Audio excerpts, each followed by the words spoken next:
Dalam tahapan pembelajaran sebelumnya, Bapak Ibu telah belajar tentang bagaimana kita bisa memetakan kebutuhan belajar murid yang kita lihat lewat 3 aspek, yaitu kesiapan belajar, minat, dan profil belajar murid. Kebutuhan belajar murid ini harus selalu menjadi dasar bagi praktek diferensiasi yang kita lakukan di kelas. Nah, sekarang kita akan membahas mengenai apa saja strategi diferensiasi yang bisa kita lakukan berdasarkan 3 pemetaan kebutuhan tadi. Setelah kita mengidentifikasi kebutuhan belajar murid kita, maka kita kemudian dapat menentukan apa strategi diferensiasi yang ingin kita lakukan. Diferensiasi itu sendiri bisa kita lakukan dalam beberapa strategi. Namun, dalam modul ini kita akan fokus pada 3 strategi saja, yaitu yang pertama, diferensiasi konten, 2, diferensiasi proses, dan 3, diferensiasi produk. Sekarang, mari kita bahas satu persatu. Sebelum kita membahas tentang diferensiasi konten, kita harus mengetahui terlebih dahulu. Sebenarnya, konten itu apa sih? Konten itu adalah apa yang kita ajarkan kepada murid-murid kita. Konten dapat dibedakan sebagai tanggapan terhadap tingkat kesiapan, minat, atau profil belajar murid yang berbeda, atau juga terhadap kombinasi dari kesiapan, minat, dan profil belajar murid. Jika Bapak Ibu masih ingat, Tomlinson memberikan kita alat yang disebut equalizer, yang dapat membantu guru mengukur readiness atau kesiapan murid. Coba kita lihat equalizer ini. Jika memetakan kebutuhan berdasarkan kesiapan murid, maka kita perlu menentukan jenis informasi yang harus disiapkan. Siapa yang perlu diberikan bahan-bahan belajar yang sifatnya foundational, dan siapa yang akan kita berikan bahan-bahan belajar yang jenis informasinya bersifat transformatif atau transformasional. Bahan-bahan belajar yang bersifat foundational atau mendasar, misalnya dasar-dasar, fakta umum, prinsip-prinsip.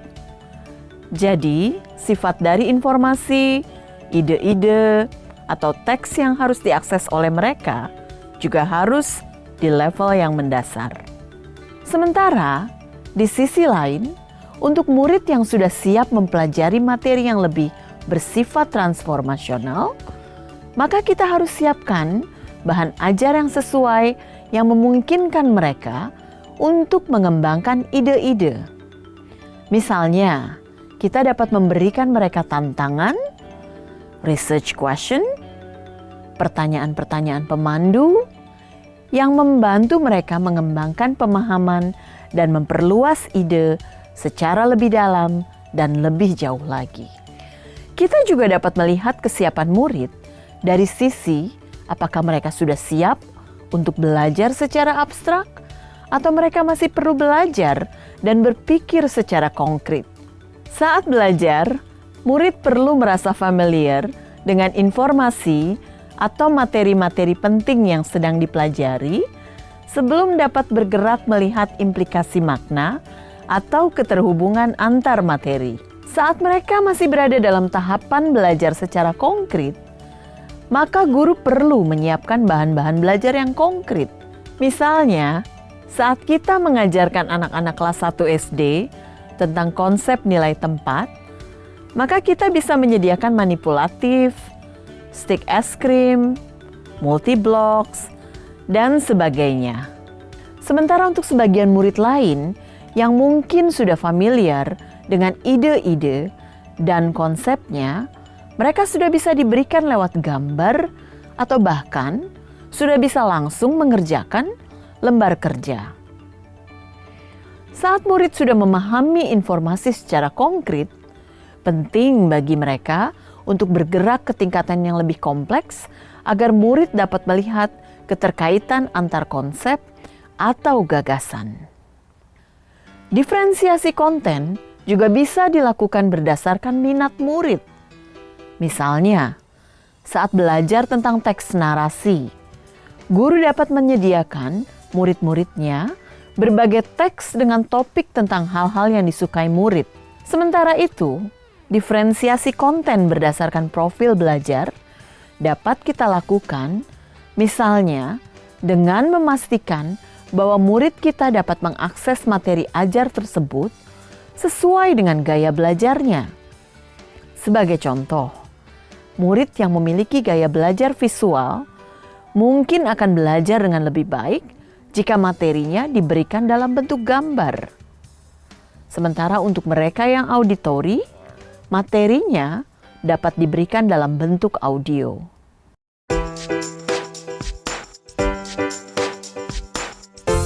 Strategi diferensiasi kedua yang bisa kita lakukan adalah diferensiasi proses. Yang dimaksud proses di sini mengacu pada bagaimana murid akan memahami atau memaknai apa informasi atau materi yang dipelajari.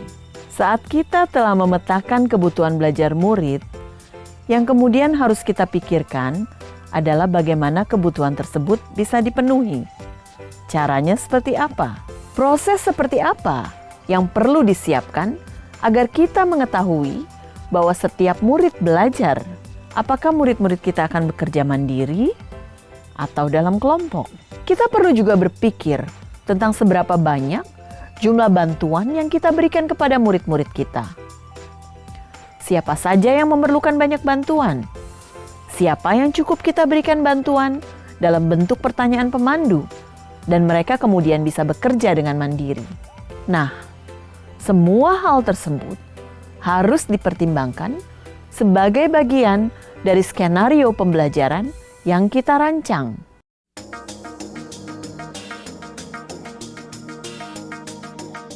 Ada banyak cara kita dapat melakukan diferensiasi proses.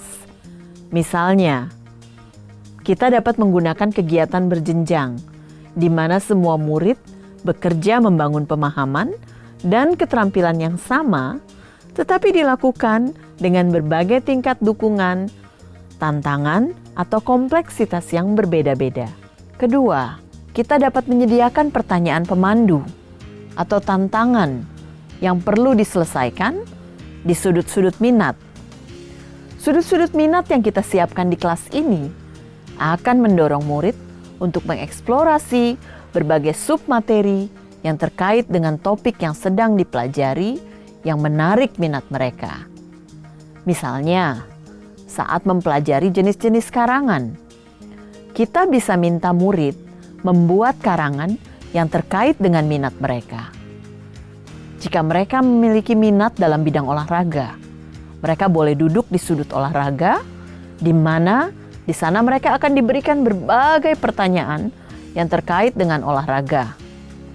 Beberapa pertanyaan pemandu kemudian dapat kita berikan sesuai dengan level kemampuan mereka. Yang ketiga, membuat agenda individual untuk murid. Misalnya, guru dapat membuat daftar tugas yang berisi pekerjaan umum untuk seluruh kelas, serta daftar pekerjaan yang terkait dengan kebutuhan individual murid. Jika murid telah selesai mengerjakan pekerjaan umum, maka mereka dapat melihat agenda individual dan mengerjakan pekerjaan yang dibuat khusus untuk mereka. 4. Memvariasikan lama waktu yang murid dapat ambil untuk menyelesaikan tugas, untuk memberikan dukungan tambahan bagi murid-murid yang kesulitan, atau sebaliknya, mendorong murid yang cepat untuk mengejar topik secara lebih mendalam. Contoh selanjutnya, misalnya, mengembangkan kegiatan bervariasi yang mengakomodasi beragam gaya belajar, visual, auditori, dan kinestetik. Contoh selanjutnya, menggunakan pengelompokan yang fleksibel, yang sesuai dengan kesiapan, kemampuan, dan minat.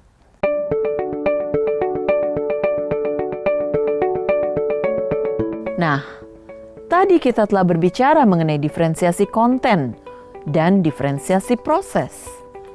Sekarang, mari kita bahas strategi diferensiasi yang ketiga, yaitu diferensiasi produk. Ketika kita bicara tentang diferensiasi produk, maka kita akan memikirkan tentang tagihan apa yang kita harapkan dari murid. Produk ini adalah hasil pekerjaan atau unjuk kerja yang harus ditunjukkan oleh murid kepada kita. Produk adalah sesuatu yang tangible, yang ada wujudnya. Bisa berbentuk karangan, atau tulisan, atau hasil tes, atau pertunjukan, atau presentasi, atau pidato, rekaman, diagram, dan sebagainya. Yang paling penting, produk ini harus mencerminkan pemahaman murid dan berhubungan dengan tujuan pembelajaran yang diharapkan.